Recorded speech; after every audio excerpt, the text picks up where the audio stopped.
Gloria al nombre del Señor. Aunque lo único que queremos es adorarle, alabarle y agradarle, Él quiere que también escuchemos su palabra. Y eso es lo que vamos a hacer en este momento. Yo quiero hablarles hoy de Segunda de Pedro, la segunda carta del apóstol Pedro, que está bien al final de la Biblia, poco antes de Apocalipsis. El capítulo 1, los versículos 16 al 20.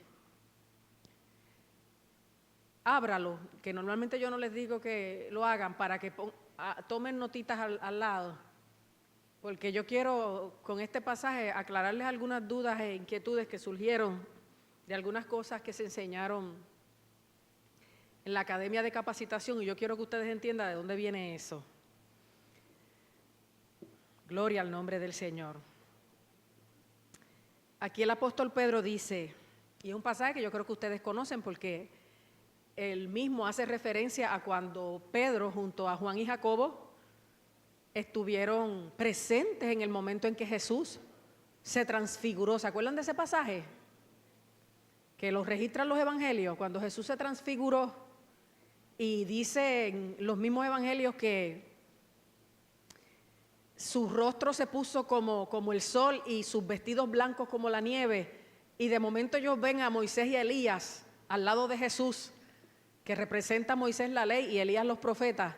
Y entonces cuando Pedro ve aquello, dice, ay Señor, qué bueno sería hacer 3 nichos aquí para ustedes 3 enramadas, porque eso es lo que le gusta a la gente. Y así ustedes 3 estar en esas 3 enramadas que nosotros hagamos juntos. Y de momento vino una nube de luz tremenda que se posó sobre ellos, y se escuchó desde la nube una voz que decía, este es mi Hijo amado, en el cual tengo complacencia, a Él oíd. Y eso afirma 2 cosas principales. Primero, que Jesús es el cumplimiento de la ley y los profetas, pero que aunque es el cumplimiento, con Él acaban, y ahora a quien tenemos que oír es a Cristo. Por eso leemos el Antiguo Testamento, porque es parte de la revelación progresiva de Dios a través de la creación, la ley, los profetas, pero vivimos bajo la gracia de Dios en Jesucristo, que es lo que enseña el Nuevo Testamento. Usted lea el Antiguo Testamento como palabra de Dios, pero como revelación progresiva. Yo le he dicho esto otras veces, pero las inquietudes me demuestran que no lo han agarrado. No vivimos ya bajo nada que esté en el Antiguo Testamento, que fue la revelación progresiva de Dios. Vivimos ahora bajo el Nuevo Testamento, que es la revelación completa, culminante de Dios en Cristo. La ley, dice el apóstol Pablo, fue nuestro ayo para llevarnos a Cristo. Fue la forma de que llegáramos a lo perfecto, a lo completo, a lo excelente. Y la ley lo que sirvió fue para demostrarle a la humanidad de que no podían hacer nada para salvarse, porque demostró la incapacidad humana para la obediencia total. ¿Está claro eso? Y entonces cuando viene Dios anunciando la salvación a través de la fe en Jesucristo, quien da el pago por nuestro pecado para que ya Dios no nos vea pecadores sino justos a través de la sangre de su Hijo, Dios con eso está diciendo, como ustedes no hubo forma, ni a través de leyes ni mandamientos, de salvarse por ustedes mismos a través de las obras, yo les anuncio ahora en mi Hijo la salvación por la fe en Él. Así que Jesús dijo, oísteis que fue dicho, refiriéndose a la ley del Antiguo Testamento, mas yo os digo. O sea, Él no solamente es el cumplimiento de la ley y los profetas, y por eso en la transfiguración Dios les revela a Moisés y a Elías al lado de Él, a los discípulos, sino que es a quien tenemos que oír y quien nos da la interpretación correcta que va más allá de la obra a la intención del corazón de lo que aquella ley pretendía. Por eso, oísteis que fue dicho no matarás, mas yo os digo que cualquiera que le dijere necio a su hermano, obviamente odiándolo en su corazón y deseándole lo peor, ya cometió asesinato contra él. Oísteis que fue dicho, porque la ley se regía por lo externo, por la obediencia externa. La gracia mira el corazón, que es positivo porque aunque tú no logras, como ningún ser humano, una obediencia perfecta, Dios mira tu corazón y sabe cuál es el anhelo tuyo, aunque hayas fracasado en algún momento y en algunas instancias de la vida. Y por ejemplo, Jesús dijo, oísteis que fue dicho, no adulterarás. La práctica, lo externo, la obra.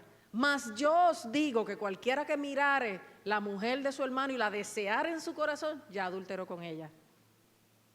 Así que el que Dios ahora nos dé la interpretación actual de la gracia de aquella ley, nos favorece por un lado y nos perjudica por otro. ¿Por qué? Nos favorece porque aunque fracasamos muchas veces y fallamos muchas veces, Dios ve la intención de nuestro corazón y nos perdona. Pero también, aunque podamos exhibir una religión de obras, de prácticas inmaculadas, yo, la más santa, mírame qué linda. Pero Dios ve el corazón y ve si aunque yo me presento como la más santa, mi corazón tiene basura, como decía la predicadora del domingo pasado, tiene odio, tiene iniquidad, tiene malos deseos, tiene inmoralidad. Y entonces se ha confundido la gracia con decir, como Dios envió a su Hijo para pagar el precio por nuestros pecados, y como Dios supo que nosotros no podíamos y ahora en Cristo es que somos salvos, pues Él siempre nos va a perdonar. No, porque la Biblia dice también que no tengamos por inmunda la sangre de Cristo, ni el pacto que se hizo con ella, el nuevo pacto. Que no pisoteemos la sangre de Cristo, algo que es tan santo. Porque ¿cómo podrá ser salvo o agradar a Dios si tienen poco? Una salvación tan grande y una acción tan grande de Dios dar la vida de su Hijo por nosotros. Por eso, juntamente con la salvación en Jesucristo, se anuncia la llenura del Espíritu Santo, porque el Espíritu Santo viene a morar en nuestro corazón para ayudarnos en nuestra debilidad, para producir en nosotros el poder, el amor y el dominio propio que sin Él no tendríamos. Por eso esto no es, la salvación es solo el comienzo. El perdón de pecados es acepto que soy pecador, me arrepiento, siento que Dios me muestra que así no voy a ser salvo ni feliz, ni voy a poder estar en su gloria. Siento dolor y vergüenza por mi pecado, me arrepiento, te lo confieso, Dios, reconozco que soy pecador, que he hecho tantas cosas, que soy débil, que tengo estas malas costumbres, estas cuestiones, perdóname y ayúdame. Entonces, Dios te perdona. Creo que Jesucristo dio su vida por mí y me puede salvar de las consecuencias de mi pecado, que es la muerte. Ahí Cristo entra en tu corazón, pero lo primero que se te enseña después de eso, cuando nace la iglesia en Pentecostés, que fueron las palabras de Jesús antes de irse en la ascensión: no os toca a vosotros saber los tiempos y las sazones que el Padre puso en su sola potestad. Que muchas cosas quisiéramos saber que están solo en la potestad de Dios, no nos las dicen, ¿verdad?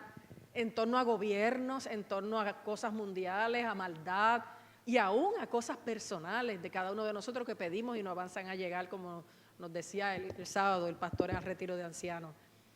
Y como nos decía el jueves también el predicador, que Dios le dijo que tranquilo, cuando estaba pensando en lo de la esposa, que llevaba 4 años peleando contra él porque él se convirtió, y Dios le dijo, tranquilo, que yo voy a hacer mi obra en ella. Dice, tuve que esperar 4 años más.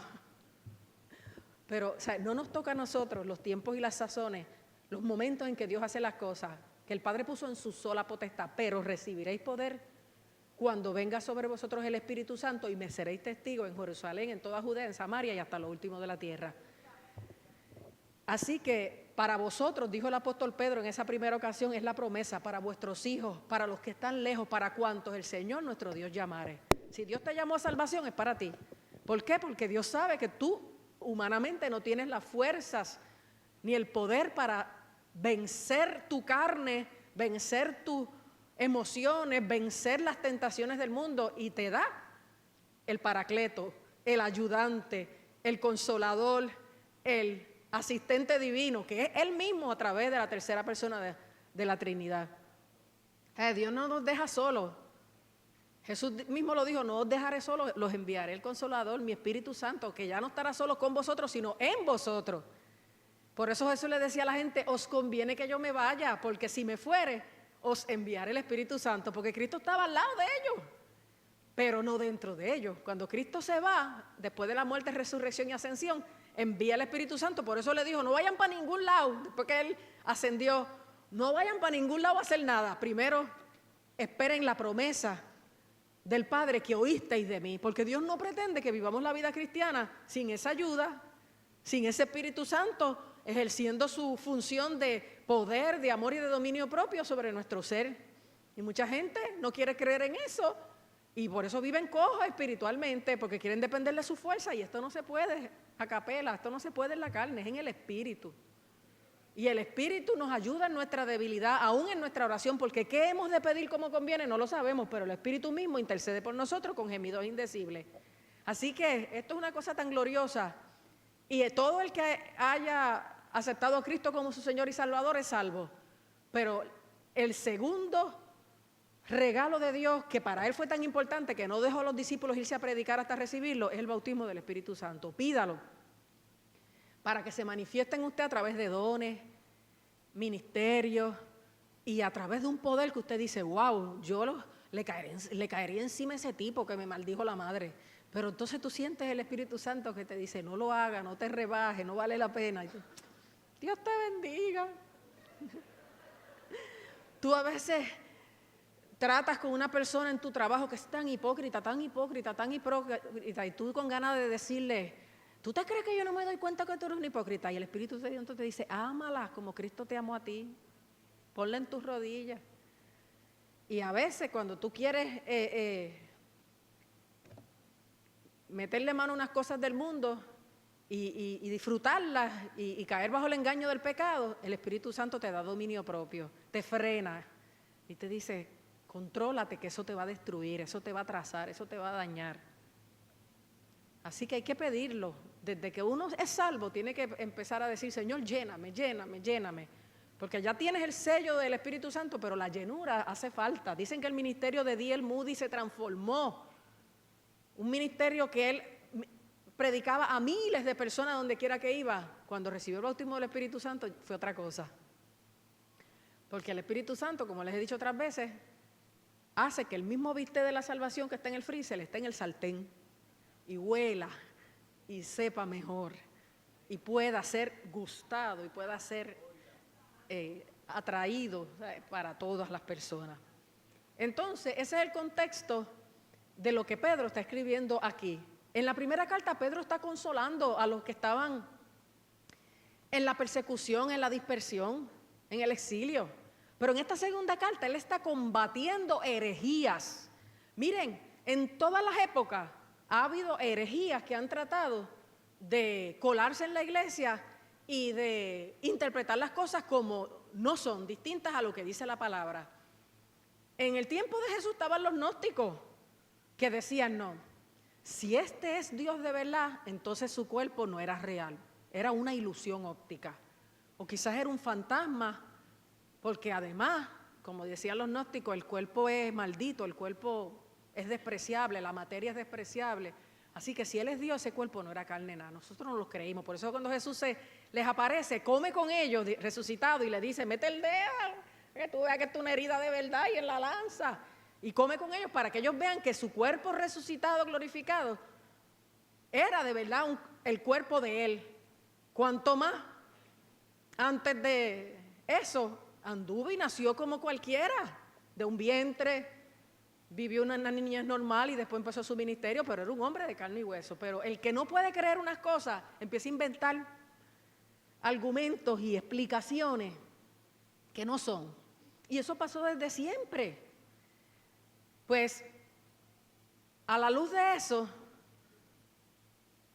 desde el siglo XVIII, con la Ilustración, comenzó esta gestión de poner en alto la razón y descartar todo lo que fuera milagroso y sobrenatural. Eso culminó en el siglo XX, donde comienza más fuertemente el debate teológico entre los liberales, modernistas y los fundamentalistas que seguíamos creyendo en la palabra de Dios como está. ese debate del siglo XX, que fue tan fuerte, pretendió estudiar la Biblia como cualquier documento antiguo y someterlo al método científico que decía que todo tenía que ser comprobable para ser verdad. Si tú no puedes probar a Dios, no es verdad. Si tú no puedes probar un milagro, no es verdad. Así que desde la Ilustración en adelante, pero más culminantemente en el siglo XX, la señora de todas las cosas era la razón y el método científico que se terminó de desarrollar, y todo se analizaba de acuerdo a ese método científico, que las cosas fueran comprobables para ser ciertas, y a través de un análisis histórico crítico, la crítica de las fuentes, para decir, ¿de dónde vino esto? ¿Por qué tenemos que creer que Moisés escribió el Pentateuco? ¿Por qué tenemos que creer que esto fue de esa época y no de otra? ¿Por qué tenemos que creer que fue Pedro y Pablo y fue aquel y no fue este otro? Eso comenzó más fuertemente en el siglo XX. ¿Saben que ya ese modernismo está pasando? Y ahora ya la razón no es la señora de las filosofías y de las teologías. Con el posmodernismo, que comenzó hace aproximadamente 50 años, ¿quién es la señora ahora? La voluntad, el deseo, la emoción, lo que me hace sentir bien. Y la defensa por los derechos humanos de no hay verdad absoluta, y menos la Biblia tan antigua. No tengo que hacer lo que creo que está bien, sino lo que me gusta, y nadie tiene el derecho de violar mis derechos de hacer lo que yo quiera con lo mío. Ese es el pensamiento filosófico actual. Si no lo sabía, bienvenido al club para enterarse. Ya no estamos luchando como en el modernismo contra la crítica bíblica, contra el desprecio por lo sobrenatural que tenía el modernismo. Ahora en el posmodernismo estamos luchando contra una proliferación religiosa y espiritual donde ahora no solo se cree en Cristo y en la Biblia, se cree en todo. Y se ha resucitado del paganismo, el budismo, el hinduismo y la brujería, la metafísica. Después que seas religioso, sobrenatural, etéreo, místico, vale. Ya la gente no te va a rechazar a Cristo ni la Biblia. Lo posmoderno es, te hizo bien Cristo y la Biblia a ti, qué bueno, a mí me está haciendo tanto bien el hinduismo. Y el otro dice, y a mí la meditación trascendental, y a mí esto. No importa, la cosa es que te conectes a lo espiritual, a lo sobrenatural, sin juzgar la fuente. Así que la pelea de la iglesia con las herejías modernas es peor. Porque ahora tú le hablas de Cristo, antes le hablabas de Cristo a la gente y te decía, eso fue un personaje histórico, la Biblia no es verdad. Claro, la historia y los descubrimientos arqueológicos se han encargado de demostrar que la Biblia está intacta desde su escritura, y los rollos, por ejemplo, que se encontraron en Qumran, en el Mar Muerto, en los 50, comprobaron que el Antiguo Testamento que se estaba leyendo en el siglo XX era el mismo que el original de cuando se escribió. El arca de Noé que aparece en el monte Ararat confirma que sí es verdad, aunque lo negaban, que hubo un diluvio universal. Y muchas otras cosas han comprobado con la historia, y por eso ya no se debate tanto eso, que lo que dice la Biblia es cierto y que los documentos están casi, dicen que están en el 99.99% exacto, que en lo que difieren es en algún punto, alguna coma, porque antes no había imprenta, eran los escribas los que pasaban constantemente esos rollos. Pero ahora eso no es importante. Puedes creer en los milagros de Jesús, pero también en los milagros de cualquier bambalán o de cualquier santero o de cualquier líder religioso que se levante. Entonces, ¿a quién nosotros le vamos a creer? ¿A los teólogos del siglo XX, del modernismo? a los del siglo XXI del posmodernismo o a la palabra de Dios que ha comprobado ser verdadera, real y que la historia, la ciencia y la arqueología han confirmado? No es que seamos ignorantes, como nos dicen muchos, es que hubo un tiempo en que la iglesia no estudiaba, ahora estudia demasiado, en términos teológicos hablando. Antes no estudiaba y decían, es que son unos ignorantes. Cuando los debates con los modernistas en el siglo XX era que éramos unos ignorantes. Y en verdad había muy poco estudio teológico formal. Y la gente leía, la mujer calla en la congregación y para afuera la mujer del altar porque dice que calla en la congregación. No podían hacer el análisis de que la Biblia vino a través de un vehículo cultural que no es lo que Dios quiere que nosotros adoptemos, sino que adaptemos a nuestra cultura. Porque una vez unos misioneros llegaron a un lago por allá por la India y habían unas mujeres bañándose en un río y cuando vieron que habían hombres salieron corriendo del río desnudas, se pusieron su pañito en la cara y volvieron y se metieron desnudas al río. Porque eso es lo que culturalmente es correcto entre ellos. No se pusieron un trapito para taparse los genitales, no, para taparse la cara, porque la mujer no podía enseñar la cara. Si hubiera sido en Puerto Rico, pues nos tirábamos algo, una toalla y ¡fua! Yo me tiro al piso, si no encuentro con qué taparme para estar. La cosa es que nosotros recibimos el mensaje de Dios a través de la Biblia sin olvidar que fue escrita por hombres, aunque inspirados por el Espíritu Santo, y a través de un vehículo cultural del pueblo que la recibió, porque esto no lo recibimos los puertorriqueños, ni los franceses, ni los australianos, lo recibieron los judíos. Dios por su gracia, y así lo explica el Pentateuco, escogió. Deja que dejen de mirar los ancianos y me miren a mí. Dios por su gracia escogió, ajeno a sus virtudes o cualificación o que se lo merecieran, un pueblo, porque tenía que coger un pueblo y escogió a los judíos para a través de él traer la revelación y enviarlos a evangelizar el mundo entero. Ellos fracasaron, no solamente no fueron fieles a Dios, sino que no evangelizaron el mundo. Antes se creyeron mejores que nadie y se hicieron dueños de la revelación. Y es ahí cuando Dios entonces, al despreciar al Mesías, que viene entonces a revelar todas las cosas, instituye un nuevo pueblo, que es la iglesia. Y por eso es Pedro también, el apóstol, quien dice, mas ahora vosotros, los gentiles, no importa de dónde seamos, los que hayamos creído en Cristo como Señor y Salvador, mas ahora vosotros sois linaje escogido, real sacerdocio, nación santa, pueblo adquirido por Dios para que anunciéis las virtudes de aquel que os llamó de las tinieblas a su luz admirable. Vosotros que en otro tiempo no erais pueblo de Dios, mas que ahora sois pueblo de Dios, que en otro tiempo no habíais alcanzado misericordia, mas que ahora habéis alcanzado misericordia. Eso lo dice Pedro así mismo. Así que como iglesia anunciamos toda esa verdad, pero lo interesante de esto es que estamos recibiendo de los testigos presenciales que vieron y oyeron con sus propios ojos y sus propios oídos lo que nos están relatando. Entonces yo le pregunto a estos teólogos, entonces tú me dices que yo te tengo que creer a ti, porque desde la Ilustración hasta el modernismo es vergonzoso, ingenuo, ignorante creer en lo sobrenatural.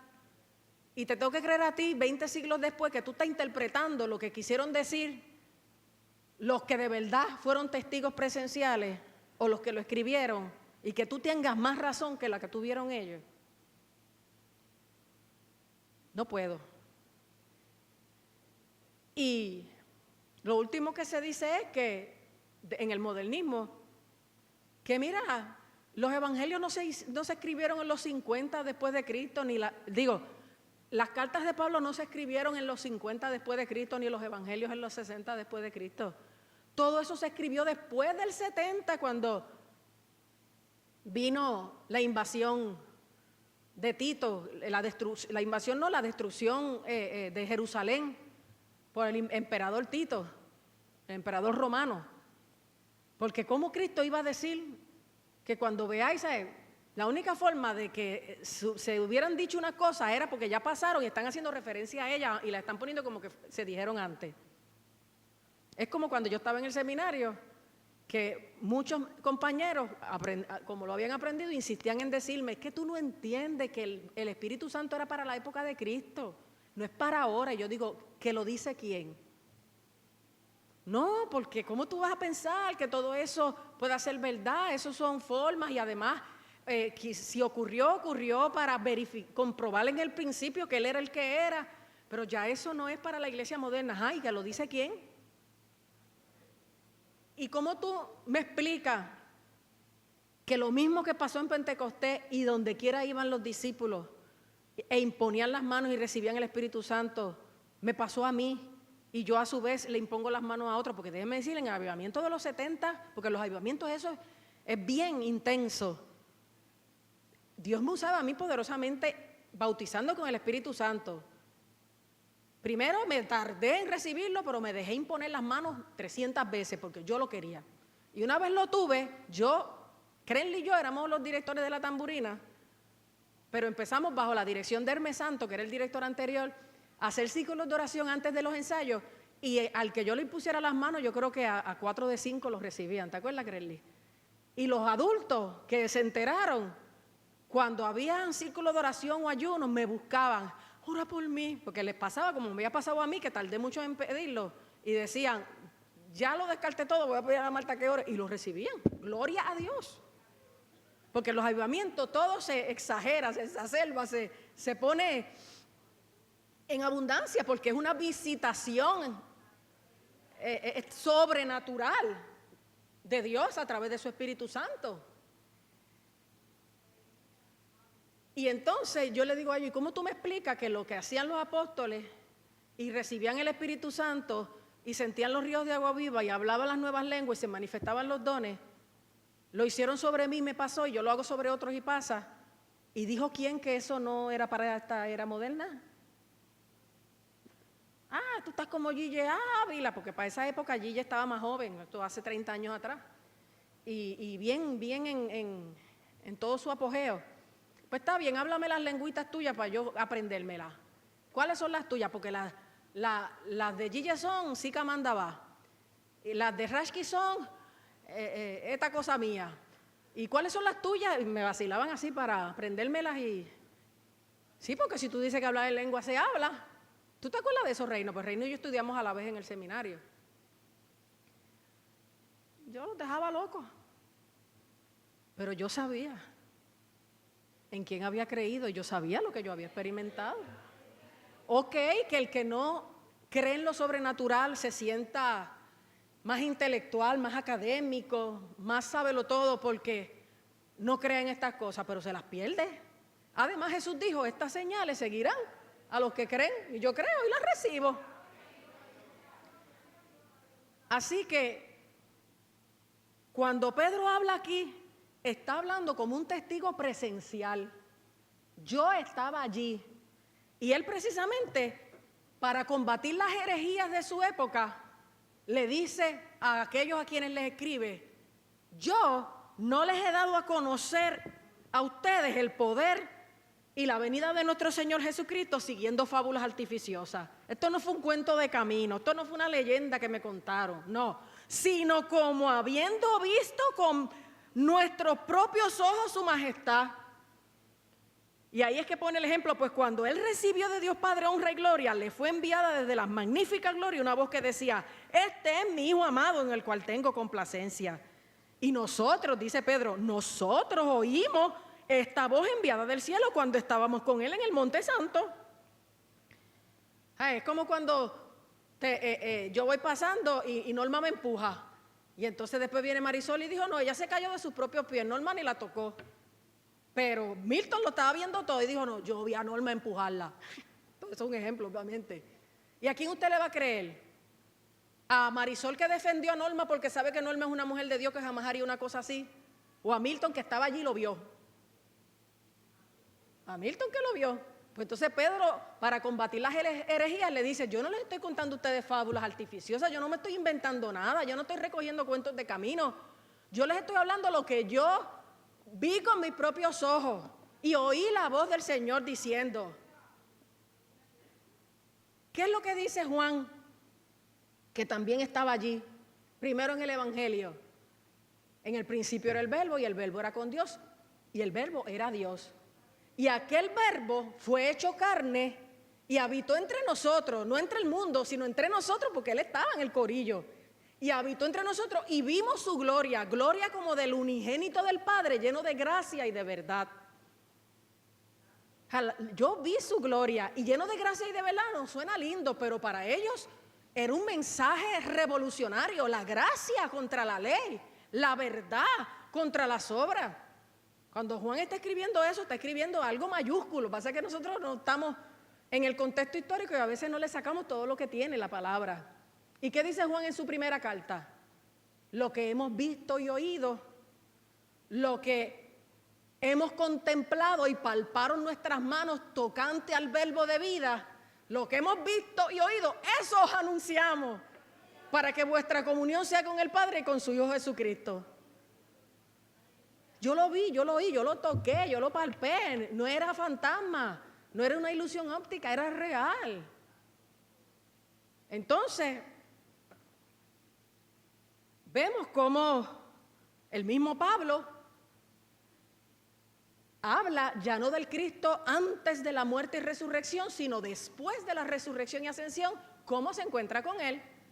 3 veces Pablo narra, 2 en Hechos y 1 en Corintios, cómo Él, como un abortivo, porque Él no merecía ser apóstol, y no fue reconocido como apóstol por su generación, déjenme decirle. A Pablo se le reconoció después, porque Pablo vino a hablar un mensaje tan ofensivo para los judíos, que era decirle, ya no es el templo, sino tu corazón. Ya no es la ley, sino la gracia. Ya no es las obras, que eran 600 y pico de mandamientos. ¿Quién puede cumplir todo eso? Sino la fe. Ya no es esa palabra escrita de ustedes, sino Cristo escribiendo su palabra en tu corazón. Mensaje demasiado despreciable para los judíos, y los contemporáneos no lo reconocieron apóstoles. O usted no sabe por qué es que Pablo está todo el tiempo defendiendo su apostolado, porque no lo creían. Pero en 1 Corintios 15 él mismo dice que él enseña lo que recibió del Señor, porque el Señor se le apareció camino a Damasco, se le reveló y después le estuvo muchos años antes de empezar a ministrar aprendiendo del Señor directamente. Y él dice, y yo lo aprendí de Él, pero soy testigo de lo que escuché, porque se le apareció a Cefas, después a los 11, después a todos los apóstoles, después a Jacobo, después a las mujeres, a más de 500 hermanos que algunos de ellos todavía viven. O sea, él pudo corroborar con los que vivían, con los apóstoles, Pedro, Juan, y algunos de esos 500 que fueron testigos de su resurrección, que lo que él recibió del Jesús resucitado era real, era lo mismo.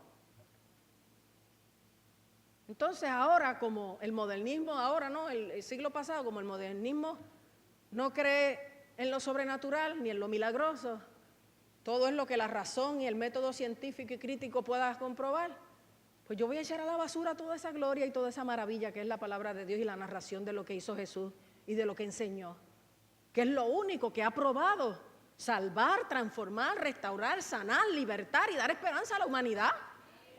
O sea, ¿cómo tú vas a descartar algo así? Es como el tiempo de los hippies y de la guerra de Vietnam, que esa gente vino loca y probaron las drogas. ¿Y cómo ellos iban a despreciar ante el trauma, el postrauma de la guerra, que no podían estar en paz? ¿Cómo iban a despreciar la heroína, el LSD? Si aquello era lo único que en medio de sus traumas y sus postraumas y la locura de una guerra, porque el hombre fue hecho para la paz, no para la guerra. Si no está Cristo y te dicen, métete esto, que mira, te vas 17 y de un descanso de 20 horas. O sea, ¿cómo tú le vas a decir a un sediento que no te bebas esa agua porque no es filtrada, ni es destilada? Esa la cogimos allí Si se está muriendo de sed, se bebe lo que hay. ¿Y cuánto más nosotros que hemos estado a la mesa del Señor y hemos gustado este pan de vida y se ha hecho real en nosotros, y la evidencia mayor es la misma experiencia nuestra que ha corroborado que eso es real? Vamos a desecharlo a cuenta de la razón y del intelecto y de lo académico. No, yo sí acepto el estudio crítico en torno de contextualizar, de ver la historia y de unas cosas, pero de que me digan que no sirve porque es sobrenatural y porque lo moderno y lo cachendoso ahora, que es lo comprobable por el método científico, no, para las cabras, a mí eso no me importa. Yo sé que mi Redentor vive, yo sé que Él me habla, yo sé que Él se me mete por la coronilla y me hace vibrar, yo sé que Él me quita la angustia y me da paz, yo sé que Él me ha sanado como de 8 o 10 enfermedades, yo sé que Él fluye por mí, yo sé que Él me da sabiduría, yo sé que Él me calma la ansiedad, yo sé que Él está conmigo, yo lo siento, yo lo oigo, yo he visto el resultado de tenerle en mi corazón. Y si no fuera verdad, yo voy a vivir con esta mentira porque ha resultado ser lo único que sacia, transforma y salva. Pero ¿saben qué? En el posmodernismo no hay verdad absoluta. Todo es relativo. ¿Te gusta? Hazlo. ¿Te sientes bien? Tienes derecho. ¿Eso es lo que tú quieres? Nadie puede quitarte tus derechos, aunque te mates. La mujer tiene derecho a matar los niños en su vientre, porque ella es dueña de su cuerpo. ¿Ah, sí? El enfermo o el anciano tiene derecho a pedir la eutanasia, porque él está harto de estar enfermo y encamado. ¿Ah, sí? No, que Dios es el que da la vida y la quita. Aunque seas un hombre y naciste con todo el diseño de un hombre, si te sientes mujer, al que no le gusta que mire por otro lado. Que de hecho ten claro que aunque el secretario de Justicia dijo que no iba a defender la constitucionalidad del matrimonio entre hombre y mujer, eso no quiere decir que ya está aprobado, cójanlo suave, pero eso viene en camino. Eso todavía no está aprobado, están celebrando, pero eso no está aprobado. Yo creo que más inconstitucional es que el secretario de Justicia diga que no va a defender la constitucionalidad, el valor de la Constitución, que se acepte eso. Pero hay que orar. Hay que orar y meter rodillas. ¿Dónde está Baby? Mira a ver si es eso. Es que estábamos esperando la confirmación de un recurso y por eso yo no apagué el celular. Y Baby es el que...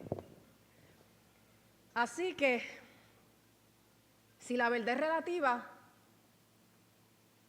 y me hace sentir bien y me gusta y yo soy dueña de mi cuerpo, y el que no le guste que bregue con eso, nadie se tiene que meter porque es la era de los derechos humanos.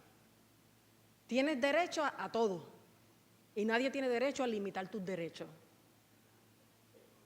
Esto amenaza más el cristianismo en términos de que sabemos que la única verdad es Cristo y su palabra, y que tenemos que saber que si quitamos a Dios y su palabra de la ecuación, nos estamos abriendo de par en par a todo lo oculto, todo lo vergonzoso, todo lo extraño, todo lo que pueda proceder de la distorsión, la mentira, la voluntad humana y el corazón del hombre, que dice que es engañoso más que todas las cosas. Y esto es importante. No se trata de que si te gusta tener 3 hombres a la vez o 3 mujeres a la vez, si te gusta y te hace sentir bien, lo puedes hacer. No, se trata de que estás violentando tu cuerpo, tu dignidad humana, tu salud, tu cita divina en el juicio final. Y te guste o no, es así.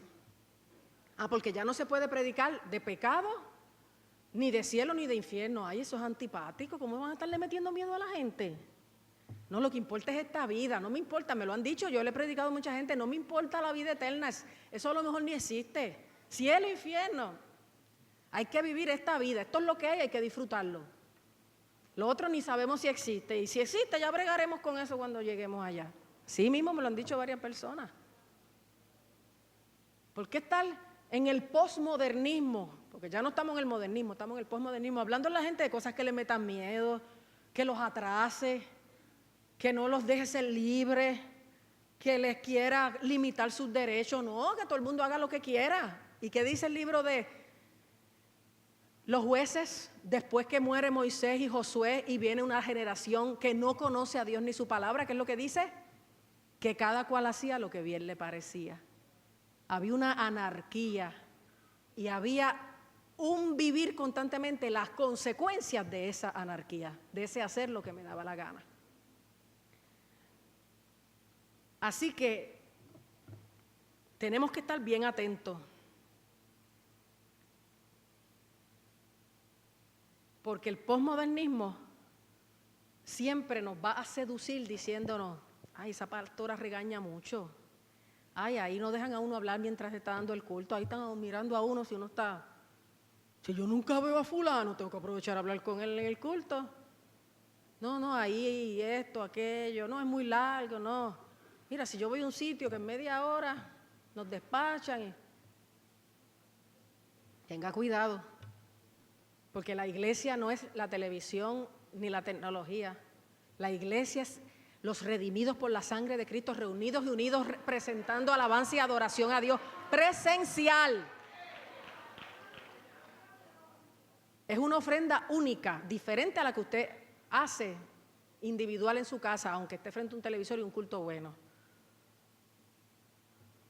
Y hay que conocer la palabra, por eso es mi insistencia que vayan a los estudios bíblicos los jueves en la célula, que vengan a la escuela bíblica temprano, porque si no usted va a ser un ignorante bíblico y una presa fácil de la manipulación de la posmodernidad, y usted se va a autodestruir, y usted mismo va a pisotear su dignidad, y usted va a ser uno más de los que andan por ahí locos. Ahora sí, yo que llevo tanto tiempo citando Isaías 1, ahora sí que la descripción de esta sociedad es la de Isaías 1. Toda cabeza está enferma y todo corazón doliente. Desde la planta del pie hasta la cabeza, no hay en él cosa sana, sino herida, hinchazón y podrida llaga.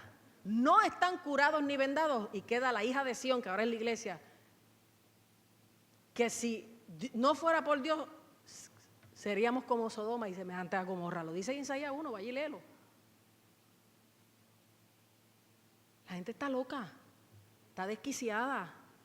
Y lo que el mundo le ofrece es más locura, más libertinaje, más autodestrucción. Te está molestando a Marily, pégale un tiro. Qué bueno que no tienes un revólver, Nati. Es una broma, es un ejemplo. Pásale por encima con el carro. ¿Te gusta ese dulce? Cómetelo. Que los grandes intereses económicos no te dejan comerte un dulce como tú no te lo puedes comprar. Cómetelo en el supermercado y esconde el papel o la cáscara del guineo. Sí, porque tú tienes derecho y ellos van a votar lo que sobre y lo que se dañe. Y a nombre de tú tienes derecho y tú te lo mereces y te va a hacer sentir bien. Sí. Queremos hacer un montón de cosas que no corresponden a la verdad y que van a traer consecuencias tristes, dolorosas y eternas. Así que Pedro está haciendo una defensa ahí de que él estuvo, Juan también la hace de que él lo vio, y entonces pasa a decir, y no solo que tuvimos la experiencia, es que tenemos la palabra profética más segura que mi propia experiencia, que la confirma. Es la misma palabra profética más segura, la Biblia, la cual hacéis bien en estar atentos. Estate atento a la palabra como a una antorcha en lugar oscuro. Porque toda la escritura, porque ninguna profecía de la escritura es de interpretación privada, sino que los santos hombres de Dios hablaron siendo inspirados por el Espíritu Santo. Inspiración del Espíritu dice que, hablando de los idiomas originales, que el Espíritu te inspirara a decir algo, a escribir algo, era como exhalar. Tú inhalas. Y si el Espíritu te toma, hablar o escribir por inspiración del Espíritu es como exhalar, dice el idioma original. Y ya. Otros tantos pasajes que no me quiero extender más porque falta la Santa Cena y cuando se acabe el culto voy a casar a Cristóbal y a Gloria otra vez. Y quiero avanzar. Hay tanta evidencia. Por ejemplo, es ridículo creer que Jonás estuvo en el vientre de un gran pez, pero ya la historia certifica otro caso. Los modernistas no podían creer que una cosa así pasara, pues le dan otra explicación. No podían creer que David, un jovencito, le ganara a Goliat, un gigante. No, eso lo que quiere decir es cómo Dios a nosotros, por pequeños seamos, nos da la capacidad de vencer los gigantes sociales, institucionales, las estructuras de este país. Sí, eso es lo que quiere decir, pero ¿por qué no podemos creer que ocurrió así? Porque no pasa el análisis crítico, no pasa el método científico y en última instancia los que dicen que no estaban allí. Pero ¿qué nos dice el apóstol Judas? Y no el que entregó a Cristo, el hermano de Jacobo y el medio hermano del Señor. Que presentemos, que contendamos ardientemente por la fe que ha sido una vez dada a los santos. Hay que contender por la fe y hay que vivir la fe para que por los frutos nos crean, por el amor que nos tenemos nos crean, por el poder que sale de nosotros y de nuestra oración, vean que Dios es real, que eso no era de otra época y que eso sí pasó en aquella época y sigue pasando, si así lo creemos y lo procuramos. Así que en el seminario se enseña que nada de eso sobrenatural pasó y mucha gente nuestra que cree en lo sobrenatural lo dice como lo aprendieron en el seminario sin ningún ánimo de afectar la fe de ustedes. Pero así nos lo enseñaron. Y hay personas que son como yo, que desmantelo las cosas y y no le creo a los que tienen autoridad y a los que tienen más estudio que yo porque lo tienen. Y sigo creyendo más en la palabra de Dios. Y repiten esas cosas en nuestro instituto y en otros foros sin ningún ánimo de desmentir la palabra de Dios porque creen en lo sobrenatural. Pero nos enseñaron así tocante al Antiguo Testamento, sobre todo. Y lo dicen porque así nos lo dijeron. Y era más académico, más intelectual, más correcto decirlo así. Pero ustedes, aunque le digan esas cosas, decida como yo.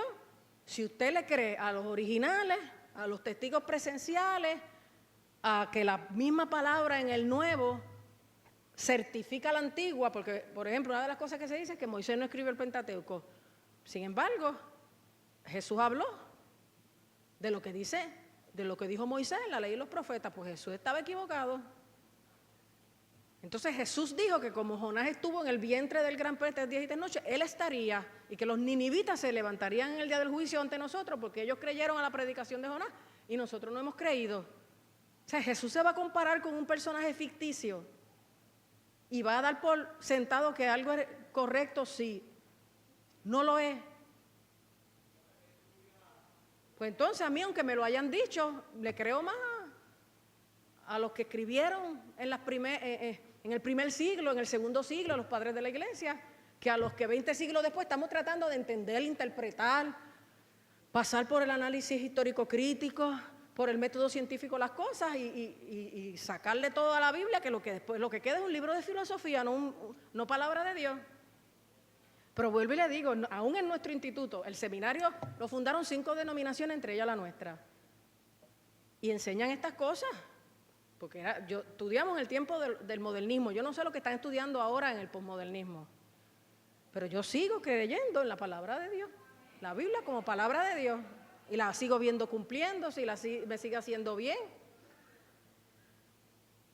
De hecho, Judas en el Nuevo Testamento, el medio hermano de Jesús y Jacobo, habla inclusive de lo de Balaam, donde dice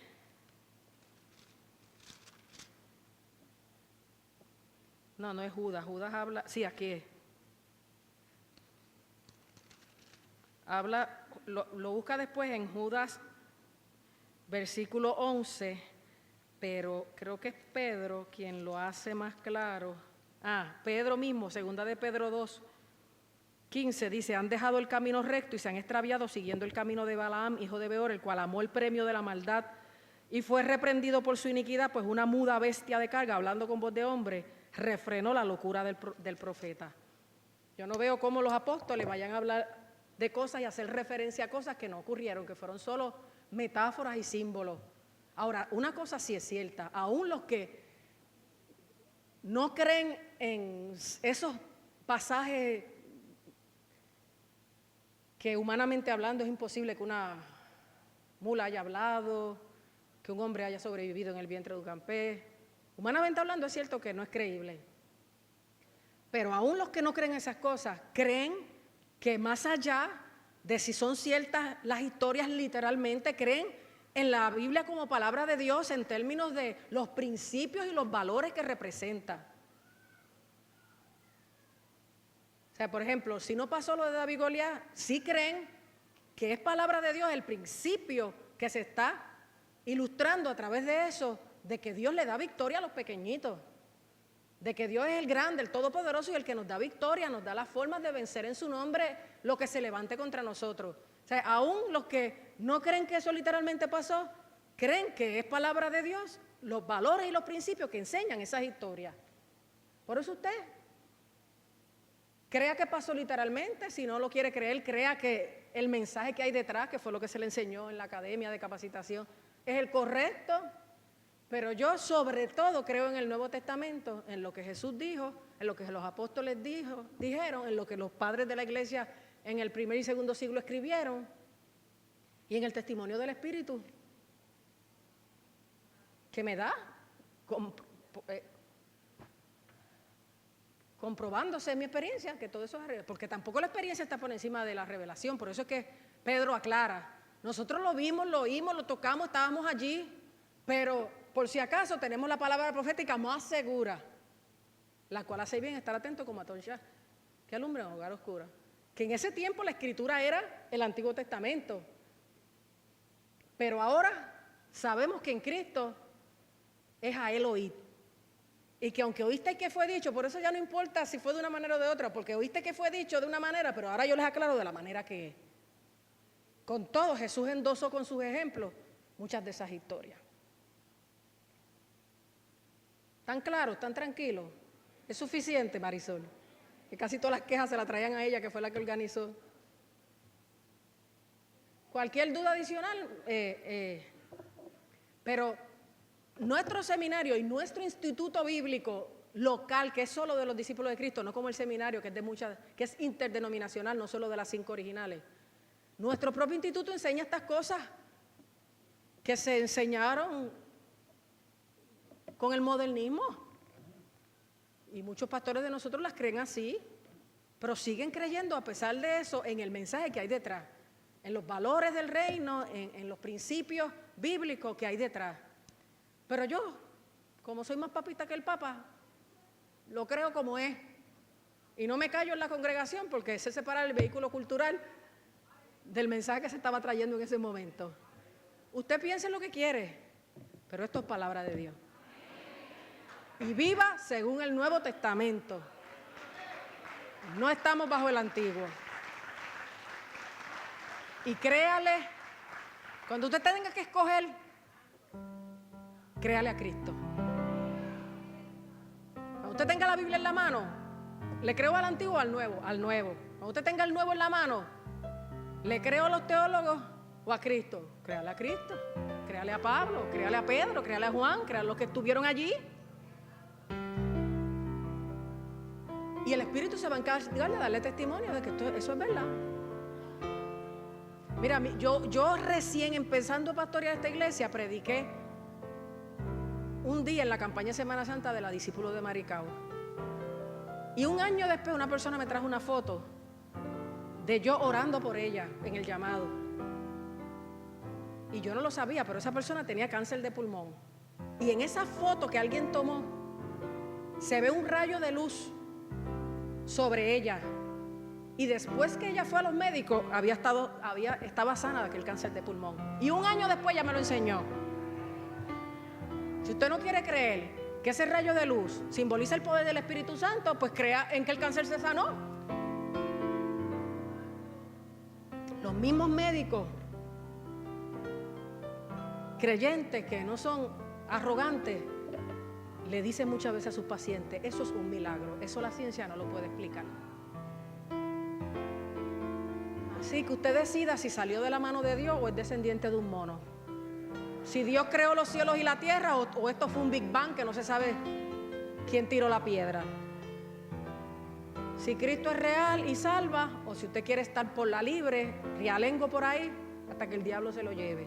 Y no es metiendo miedo, porque estamos aquí para decirte que Dios te ama y que por eso envió a su Hijo, y que en Cristo hay perdón, salvación y vida eterna, y que Él tiene y nos da el poder para vencer, para ministrar su amor, su perdón, su espíritu, su deseo de sanarte, de libertarte, de darte una vida nueva, de darte esperanza, de darte un nuevo comienzo. Y si hay alguien que desea eso, levante la mano y yo voy a orar por usted. Yo no le digo que si tomamos la foto va a haber el rayo de luz, pero sí va a estar el que manda el rayo, va a estar sobre usted, salvándolo, sanándolo, libertándolo, ayudándolo, venciendo el poder de las tinieblas, el poder de la carne, el poder del mundo que lo tiene usted sometido y esclavizado a cosas y estilos de vida que usted no quiere. Pues Dios te ama y te quiere ayudar. ¿Quieres esa ayuda? ¿Quieres esa oración? Dios te bendiga. ¿Alguien más? Dios te bendiga, Dios te bendiga, Dios te bendiga, Dios te bendiga. Yo también lo quiero, Dios los bendiga. Así que, Señor, yo también voy a orar por esos que levantaron la mano. Vengan un minuto acá. Un minutito acá. Aleluya.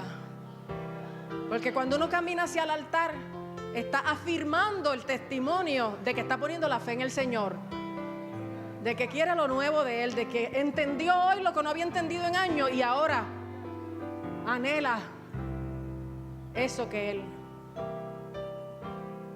ofrece y ya ha declarado que es para mí y para ti, si así se lo permites y si así extiendes las manos para recibirlo. Aleluya. ¿Alguien más quiere pasar? Aleluya. Ancianos, rapidito, sobre todo los más nuevos primero. Aleluya. Padre, en el nombre de Jesús, yo te presento estas vidas como una ofrenda viva para ti. Ellos han oído tu palabra y han creído. Y ellos quieren que tú, con el poder de tu Espíritu Santo, sigas obrando para salvar, sanar, libertar, dirigir, fortalecer, guiar, guardar. Bautízalos, Padre Jesucristo, con Espíritu Santo y fuego. Ven sobre ellos con fuego y poder. Perdónales de todas sus ofensas. Sánales de todas sus enfermedades. Libértales de toda esclavitud. Rompe toda cadena que los tenga atados ahora, Padre, en el poder del nombre y de la sangre de Cristo. Y dales una vida nueva, un corazón nuevo, un camino nuevo. Y la presencia de tu Espíritu en el corazón de ellos. Abba, Shema, Sahalaya. Llena, llena, llena, llena, llena. Llena, llena, aleluya. Aleluya. Fortalece su fe y que ellos puedan creer a tu palabra. Y puedan disfrutar, aleluya, la acción de tu Espíritu en sus vidas. Yo cancelo toda agenda del maligno contra ellos en el nombre de Jesús. Y reclamo, como Cristo dijo que clavó toda maldición contra nosotros en la cruz del Calvario, que ellos sean libres de toda maldición en el nombre de Jesús. Aleluya, aleluya, aleluya. Aleluya. Aleluya. Santo eres, Señor. Santo eres, Señor. Cambia, Dios mío, el lamento en gozo. Cambia el temor en seguridad. Cambia la enfermedad en salud. Cambia las tinieblas en luz, Padre, en el nombre de Jesús. Y dale hambre por tu palabra para que conozcan la verdad y la verdad los haga libres. Aleluya. Para que tengan en su corazón la palabra profética más segura, que los va a guiar con sabiduría y con verdad. En el nombre de Jesús te lo pido, Padre. En el nombre de Jesús. Amén, aleluya. Aleluya.